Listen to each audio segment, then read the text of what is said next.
Un jour, Jésus-Christ avec ses disciples, les disciples lui adressa cette question en disant: Rabbi, qui a péché? C'est ses parents ou c'est cet homme qui a péché? Jésus-Christ les a regardés en leur répondant: non, ce n'est ni ses parents, ni lui-même qui ont connu des péchés afin que cet enfant soit né aveugle. C'est afin que les œuvres de mon Père, les œuvres de Jésus-Christ soient manifestées en lui. Voilà. Qu'est-ce que je vais dire par là? Vous savez, il y a d'autres choses qui arrivent dans notre vie. Ce n'est pas parce que nos parents ont péché, ce n'est pas parce qu'on a péché, mais il y a d'autres choses qui nous arrivent dans la vie parce que Jésus-Christ veut toucher quelqu'un quelque part. Parce que Jésus-Christ veut qu'une personne qui te voit souvent, qui te regarde souvent, qu'il puisse croire qu'il y a un Dieu qui existe au-delà de ses croyances. Vous savez, il y a des personnes qui sont nées avec des croyances incroyables, des choses que tu ne peux jamais imaginer. Donc lui, la coutume, c'est la coutume. Donc lui, appliquer des choses là mystiques, c'est ça la vraie vie. Alors de telles personnes, Jésus-Christ utilise une autre manière pour leur faire croire qu'il est là, qu'il est au-delà de cela. Voilà les gens comme cet homme qui est né aveugle. Jésus-Christ a dit que c'est afin que les œuvres de mon Père soient manifestées en lui. Ce n'était pas pour dire que lui était pécheur ou que ses parents ont péché, mais c'est pour que les gens puissent croire qu'il y a un Dieu qui existe, qui est capable aussi de guérir un aveugle, est capable de faire un miracle que ces gens-là mystérieux ne savaient pas qu'il y a quelqu'un qui peut le faire. Satan fait que de la copie. Satan n'a jamais eu une puissance de créer une personne, de faire la personne telle que Jésus-Christ l'a fait. Satan utilise que les choses que notre Dieu a créées. Satan utilise la deuxième version des choses que Jésus-Christ a créées. Excusez, je vous fais rire. Satan est comme la Chine. Pendant que les États-Unis nous créent des choses en qualité, des choses originales, et lui, il vient faire la deuxième version, des choses qui ne durent pas. Voilà. Bon, entre parenthèses, je ne dis pas que la Chine ne fabrique pas de choses originales. Elle fabrique aussi, mais la multiple des choses ou la majorité des choses, c'est la copie des États-Unis ou d'autres pays. Voilà. Donc Satan, un exemple, est comme la Chine. Satan aime faire la copie de ce que Dieu a fait. Oui, même si c'est la copie, ce n'est pas l'original. L'original reste l'original. La copie, quand on dit il est semblable à, cela ne dit pas qu'il est la personne là, qu'il est la chose là. Donc il est semblable tout simplement. Parce qu'il y a l'original. Même quand on dit tu es semblable à ton papa, tu n'es pas ton papa, tu es semblable. Cela veut dire qu'il y a quelque chose de ton père, mais tu n'es pas le père lui-même. Tu vois? Je suis en train de parler de cet homme qu'on a questionné à Jésus-Christ. C'est lui ou c'est ses parents qui ont péché afin qu'il soit né aveugle? Jésus-Christ les a répondu: non, ce n'est pas lui ou ses parents qui aient péché afin qu'il soit né aveugle. Mais c'est juste que c'est afin que les œuvres de mon Père soient manifestes en lui. Il y a des choses qui t'arrivent dans la vie, ce n'est pas parce que tu as péché, ce n'est même pas parce que Jésus-Christ a voulu peut-être t'abandonner ou il t'a abandonné. Non, ce n'est même pas parce que tes parents ont péché. Il y a d'autres choses que Jésus-Christ a mis dans ta vie pour que son nom soit manifesté en toi. Pour que quelqu'un qui te voit à côté là avec cette difficulté puisse croire un jour que Jésus-Christ existe. Puisse croire qu'un jour, qu'il y a quelqu'un qui sait faire au-delà de ses croyances, des croyances humaines. Voilà. Il y a d'autres problèmes enfin qui peuvent arriver dans la vie. Il ne faut pas toujours accuser le diable. Il ne faut pas toujours accuser les sorciers. Il y a d'autres choses qu'il faut comprendre, qu'il faut discerner que ça, c'est juste Dieu qui veut se manifester en nous. Il y a d'autres problèmes. Attendez, il y a Moïse. Dieu a appelé Moïse. Il a appelé Moïse, il lui a donné la mission d'aller libérer les enfants d'Israël en Égypte. Mais écoute, la Bible dit que Dieu a endurci les cœurs des pharaons. Donc, Dieu a rendu les cœurs des pharaons durs pour qu'ils ne puissent pas accepter à libérer les peuples de Dieu et aller vers Canaan.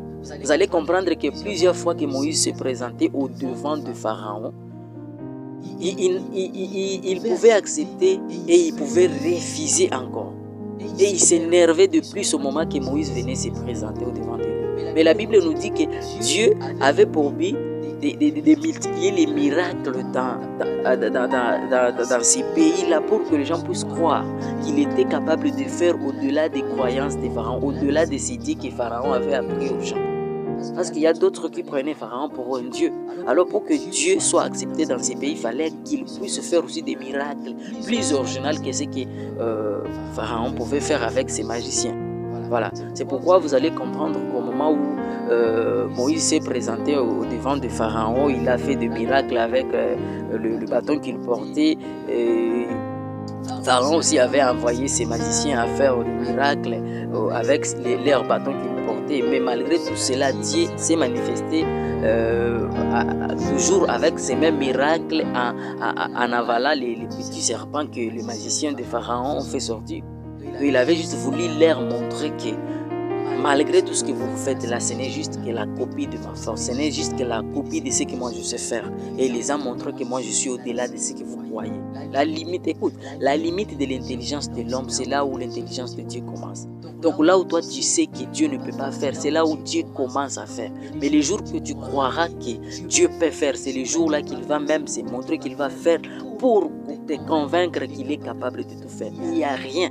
Dans le dictionnaire de Dieu, mon très cher frère, ma sœur, il n'y a pas les mots impossibles. Il n'y a que la possibilité. Il n'y a que la facilité. Donc Dieu rend facile des choses difficiles que l'homme ne peut jamais comprendre, que cela pouvait devenir possible dans les cas difficiles. Peut-être ce n'est pas toi. Peut-être que ce sont des choses que tu ne comprends même pas, les débuts, que tu ne comprends même pas la fin. Mais Jésus-Christ a permis que cela arrive dans ta vie pour que les gens puissent croire que Dieu existe. Ce n'est pas parce qu'il a péché cet homme, ce n'est pas parce que ses parents ont péché, mais c'est enfin que les œuvres de Dieu soient manifestes en lui. Voilà. Il y a des choses que Dieu permet dans ta vie pour que tes voisins puissent croire au Dieu que Dieu est en train de servir. Ne maudis pas Dieu, surtout quand tu vois les malheurs t'arriver dans la vie. Dis à Dieu merci parce que c'est arrivé à moi. Mais toi-même, tu sais pourquoi tu as permis que cela arrive. Imaginez si Job arrivait peut-être à injurier Dieu, dont la femme était en train de le pousser à injurier son Dieu. Est-ce qu'il pouvait avoir le double de ce qu'il avait eu? Les premiers enfants que Job avait avant, dans la Bible, on ne les connaît pas. Mais au moment où Dieu l'avait béni, au moment où Dieu l'avait récompensé à cause de sa fidélité, la Bible nous parle même de ses enfants. On connaît même les noms de ses enfants. Et la Bible dit qu'il a eu des enfants plus belles que ceux dont il avait avant. Il a eu des filles.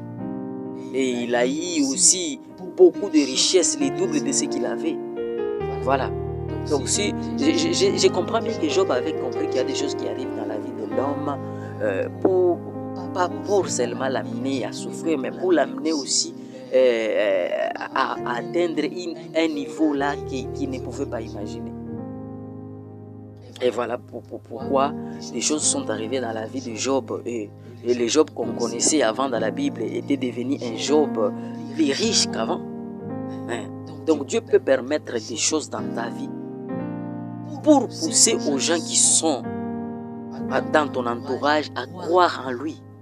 Dieu peut te permettre à tomber dans une maladie qui ne va pas t'amener à la mort, qui va t'amener peut-être dans une souffrance mystérieuse, dans une souffrance là dont tout le monde n'aura plus la pensée, dont tout le monde ne pourra plus croire que tu vas guérir. Mais Dieu sait que tu vas guérir. Il t'amène jusque là-bas, jusqu'à finir l'intelligence de l'homme, jusqu'à finir l'intelligence des docteurs. Et il permet aussi que ton cas soit connu de tout le monde, de ces gens-là qui te croyaient chrétiens, qui te voient toujours prier. Et il te pousse que ces gens-là puissent voir comment est-ce que tu es en train de souffrir. Mais Dieu sait que les jours qui va te guérir, ce sont ces mêmes gens-là qui vont changer de langage. Ce sont ces mêmes gens-là qui vont dire non, il y a un Dieu, il y a Dieu dans le ciel. Alors, ne maudis pas Dieu quand tu vois un problème arriver à ta porte. Ne maudis pas Dieu quand tu vois un problème arriver dans la famille, arriver dans ta maison. Tu ne sais pas pourquoi Dieu a permis qu'un problème arrive dans ta maison. Peut-être il veut sauver ton voisin. Peut-être il veut sauver ta famille. Peut-être il veut sauver quelqu'un qui t'a toujours envié. Peut-être il veut sauver ton entourage par ces problèmes qui t'est arrivé. Au moment où il va te délivrer, sache que ces gens-là viendront te demander, viendront te poser la question. Comment est-ce que tu es arrivé à s'en sortir en cela? Tu vas leur dire, je ne sais pas aussi, je ne comprends pas. Mais ce que je sais que j'ai un Dieu que je sers. C'est celui qui a permis que je puisse quitter de ces problèmes. J'ai un Dieu que j'ai toujours fait confiance. C'est celui-là qui m'a délivré. C'est celui-là qui a fait que cette maladie puisse partir. C'est celui-là qui a guéri cette maladie dont je n'avais plus je ne savais plus, je ne comprenais pas. Dont le docteur avait dit que c'est incurable cette maladie. Et aujourd'hui, je suis guéri sans difficulté. Il n'y a que Dieu qui sait faire cela. Il n'y a que Dieu, Jésus-Christ, notre Dieu, qui sait faire cela. Mon frère, ne maudis pas Dieu quand tu verras des problèmes t'arriver dans la vie. Garde ta foi. Dis seulement merci, c'est arrivé à moi. Et tu sais pourquoi tu as permis que cela arrive. Notre cher frère, c'est votre humble serviteur Adrien.